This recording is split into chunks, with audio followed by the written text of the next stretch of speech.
Pada bagian kedua dari perjalanan hikmah ini, kami akan ajak sahabat Depo Material ke Raudhah dan ziarah ke tempat bersejarah di kota Madinah.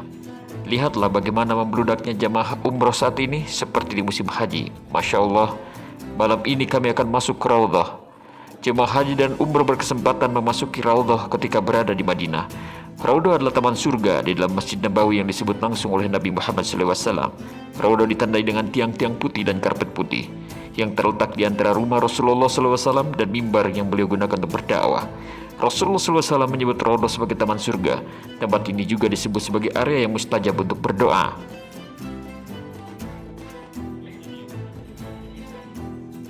Rasulullah Shallallahu Alaihi Wasallam bersabda, artinya antara rumahku dan mimbarku terdapat taman di antara taman surga. Hadis riwayat Bukhari dan Muslim.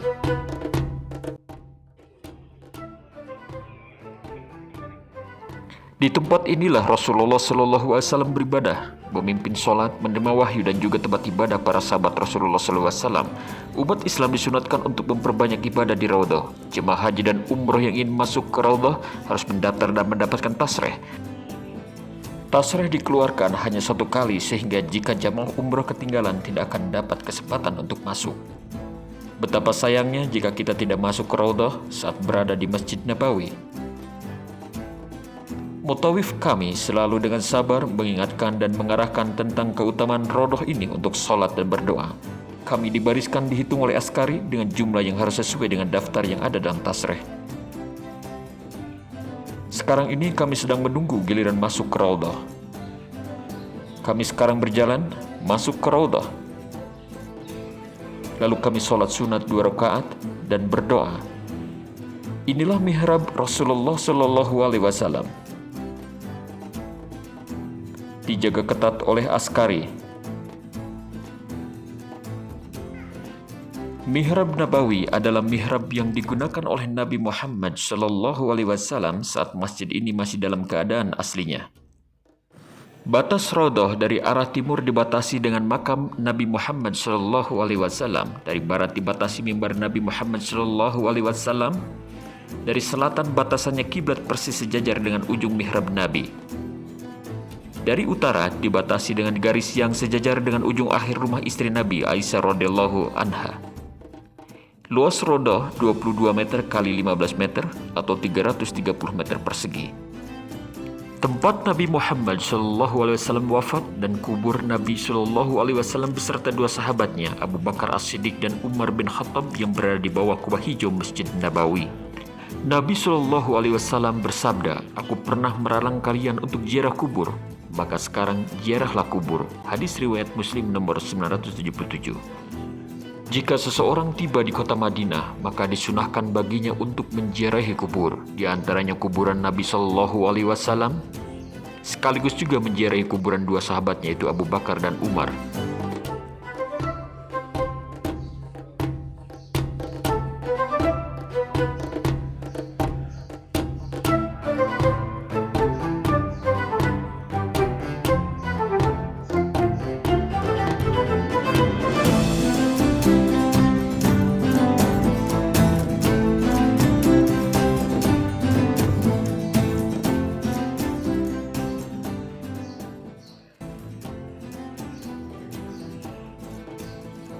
Alhamdulillah, jamaah umroh selesai beribadah. Sholat sunat 2 rakaat dan berdoa sesuai hajatnya masing-masing. Malam itu, kami merasakan kegembiraan dapat memasuki Raudhah di Masjid Nabawi. Dapat ziarah kubur ke makam Rasulullah Shallallahu Alaihi Wasallam dan kedua sahabatnya Abu Bakar dan Umar radhiyallahu anhuma. Karena waktu sudah larut malam, jamaah kembali ke penginapan masing-masing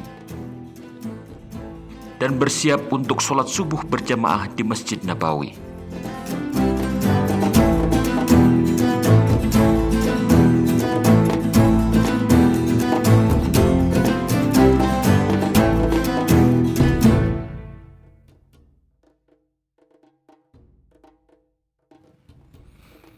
Keesokan harinya, kami bersiap untuk ziarah ke beberapa tempat bersejarah di kota Madinah.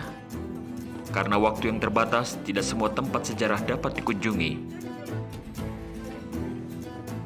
Berbeda dengan ketika musim haji, jamaah dari Indonesia akan mendapatkan lebih banyak tempat sejarah yang dapat dikunjungi. Terdapat 10 tempat wisata religi di Madinah yang menjadi saksi peradaban, kebudayaan, dan perkembangan Islam. Pertama, Masjid Quba adalah masjid pertama yang dibangun Nabi Muhammad SAW dalam perjalanan hijrah dari Mekah ke Madinah pada tahun 622 Masehi. Yang kedua, Masjid Al-Jum'ah menjadi tempat Nabi Muhammad SAW melaksanakan sholat Jumat pertama kali setelah hijrah dari Mekah ke Madinah. Tiga, Jabal Uhud pernah jadi medan perang antara umat Islam dengan kaum Quraisy. Pemandangan di Jabal Uhud berupa kota Madinah yang menakjubkan. 4. Masjid Al-Qiblatain menjadi tempat Nabi Muhammad SAW menerima perintah Allah Subhanahu wa taala mengubah kiblat dari Masjidil Aqsa ke Masjidil Haram. 5. Museum Dar Al-Madinah menyimpan dan mengelola koleksi atau benda-benda yang berkaitan dengan sejarah dan kebudayaan Islam. 6. Museum Media Madinah juga menampilkan sejarah kebudayaan dan penyebaran Islam. Lokasinya berada tak jauh dari Masjid Nabawi. 7. Masjid Al-Ahzab juga disebut sebagai Masjid Al-Fatah karena disinilah tempat turunnya surat Al-Fath yang berisi janji Allah Subhanahu wa taala untuk kemenangan umat Islam dalam perang Khandaq. 8. Masjid As-Sajarah atau Masjid Dzulhulaifah menjadi mikot atau batas mengenakan ihram sebelum haji atau umroh dari Madinah ke Mekah. 9. Masjid Al-Ghamamah atau Al-Musalla diyakini pernah digunakan oleh Nabi Muhammad SAW untuk menunaikan sholat Idul Fitri pada tahun 631 Masehi. 10.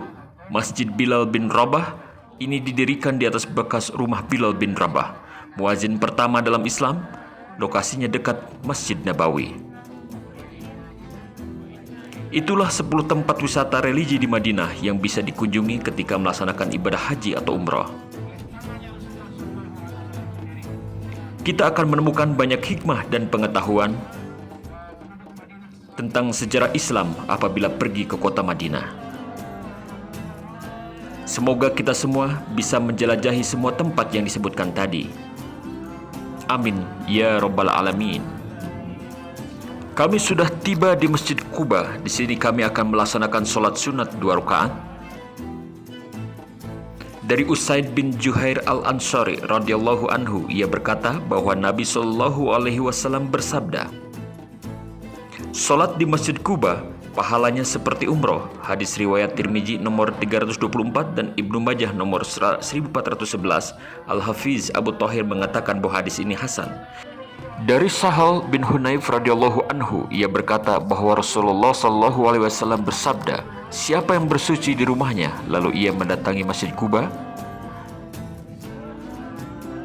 lantas ia melaksanakan sholat di dalamnya, maka pahalanya seperti pahala umroh." Hadis riwayat Ibnu Majah, An-Nasai. Al-Hafiz Abu Thahir mengatakan bahwa hadis ini hasan. Dari Abdullah bin Dinar, ia mendengarkan Abdullah bin Umar radhiyallahu anhum, Nabi SAW biasa mendatangi Masjid Quba sambil memakai kendaraan dan kadang berjalan kaki. Hadis riwayat Bukhari dan Muslim. Di tahun pertama Hijriah, setelah beliau tiba di kota Madinah dari Mekah, tepatnya pada tanggal 12 Rabiul Awal pada tahun ke-53 dari kelahiran beliau, beliau kemudian melakukan 3 hal penting. 1. Mendirikan masjid, yaitu Masjid Quba. 2. Mempersaudarakan antara muhajirin dan ansor. 3. Membuat perjanjian dengan orang Yahudi. Ketika tiba di Madinah, Rasulullah SAW bermalam pada Bani Amr bin Auf beberapa belas malam. Pada tempat tersebut Rasulullah SAW mendirikan masjid yang dikenal dengan masjid yang ditegakkan di atas ketakwaan, dan beliau sholat di dalamnya. Masjid Quba terletak sekitar 5 km di sebelah tenggara kota Madinah. Kami melanjutkan perjalanan ke kebun kurma Madinah. wisata kebun kurma masih menjadi daya tarik bagi para jemaah haji dan umroh Indonesia. Wisata kebun kurma dilakukan ketika jemaah berada di Madinah, kota yang identik sebagai penghasil buah kurma terbesar dan terbaik di Arab Saudi. Wajar jika kita membayangkan bisa sepuasnya memetik dan makan buah kurma langsung dari pohonnya di kebun tersebut. Namun, kebun kurma Madinah ini kebanyakan hanyalah pajangan, karena jemaah tidak mungkin langsung memetik dari pohonnya. Yang menarik di kebun ini, karena di pojok kebun terdapat toko kurma. Dengan kualitas dan jenis yang cukup beragam, jamaah biasanya diantar ke kebun kurma setelah mengunjungi Masjid Quba. Lokasi masjid dan kebun kurma ini cukup dekat, hanya butuh waktu 10 hingga 15 menit perjalanan, menggunakan bus wisata yang disediakan pihak travel. Konon, Rasulullah SAW kerap beristirahat di kebun kurma saat membangun Masjid Quba. Saat tiba di kebun kurma yang banyak terletak di kawasan Bir Usman ini, pengunjung akan sedikit mencium aroma pupuk kandang yang banyak ditabur di bawah pohon kurma. Tapi itu hanya di bagian depan toko saja, di mana bus-bus wisata biasa diparkir. Begitu masuk ke dalam, pengunjung akan ditawari berbagai dagangan, yang sebagian besar berupa makanan. Seperti buah kurma dengan berbagai varian, produk olahan kurma, coklat beraneka rasa, kacang Arab, serta jenis makanan lainnya. Berbeda di kebun kurma milik Ahmad Zahrini ini cukup dimudahkan. Jika Anda kehabisan real, pedagang melayani transaksi dengan mata uang lain, seperti rupiah, ringgit, dan dolar Amerika. Perjalanan dilanjutkan menuju Jabal Uhud. Jabal Uhud bukan gunung biasa. Jabal Uhud memiliki nilai sejarah bagi umat Islam. Bahkan Jabal Uhud adalah salah satu gunung yang dijanjikan kelak ada di surga. Jika kita hendak melihat gunung yang terdapat di surga, maka ziarahlah ke Gunung Uhud. Nabi Muhammad SAW bersabda, Gunung Uhud ialah salah satu dari bukit-bukit yang terdapat di surga. Demikian hadis yang diriwayatkan oleh Imam Bukhari. Jabal Uhud sendiri memiliki tinggi sekitar 1050 meter. Lokasinya sekira 4,5 km di sebelah utara kota Madinah, Arab Saudi. Panjangnya 7 km dan terdiri dari batu-batuan granit, marmer merah, dan batu-batu mulia. Jabal Uhud berarti gunung yang menyendiri. Karena tampak seperti gunung yang menyendiri tidak tersambung dengan gunung lainnya. Di lokasi ini juga terdapat makam syuhada Uhud, lokasinya dipagar secara rapat. Tempat ini merupakan pemakaman bagi 70 sahabat Nabi Muhammad SAW yang gugur pada pertempuran Uhud. Di lembah bukit ini dahulu pernah terjadi perang dahsyat antara kaum muslimin yang berjumlah 700 orang melawan gerombolan musyrikin dari Mekah dengan jumlah yang tidak seimbang karena menyerang dengan serdadu tak kurang dari 3.000 orang. Perang Uhud terjadi pada 15 Syawal 3 Hijriah atau Maret 651 Masehi. Dalam peperangan tersebut, kaum muslimin sebenarnya telah mendapatkan kemenangan dan kaum musyrikin pontang-panting. Namun para pemanah yang berada di atas gunung Ar-Rimah tergoda melihat barang-barang berharga yang ditinggalkan oleh kaum musyrikin tersebut. Dan akhirnya para pemanah ini meninggalkan posnya. Mereka turun dari bukit hingga lupa pesan Rasulullah SAW agar mereka tidak meninggalkan bukit tersebut. Semuanya turun kecuali komandannya Abdullah bin Jabir dan 6 pemanah lainnya. Alhasil, melihat situasi ini, Khalid bin Walid, komandan Quraisy saat itu dan belum masuk Islam, memanfaatkan keadaan membawa pasukan berbelok dari arah belakang pasukan Islam. Dan pasukan kaum muslim mengalami kekalahan yang tidak sedikit. Korban dari pasukan Islam pun berjatuhan. Perang ini menggugurkan 70 sahabat Nabi termasuk 7 pahlawan Uhud.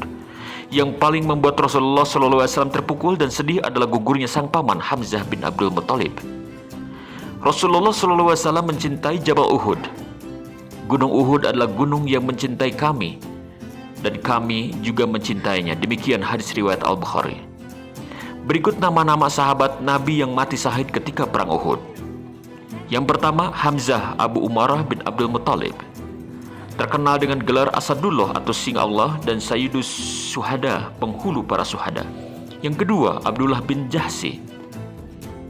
Tatkala perang Uhud berkecamuk, Abdullah bin Jahsy berdoa kepada Allah Subhanahu wa taala agar mendapatkan mati syahid dan Allah mengabulkan permohonannya. Yang ketiga, Abu Muhammad Mus'ab bin Umair bin Hasim. Pada perang Uhud ini beliaulah orang yang membawa bendera kaum muslimin. Yang keempat, Syamas bin Utsman bin Asy-Syarid. Pada perang Uhud beliau menjadikan tubuhnya sebagai perisai pelindung bagi Rasulullah SAW. Menjelang zuhur, kami kembali ke penginapan di hotel sekitar Masjid Nabawi.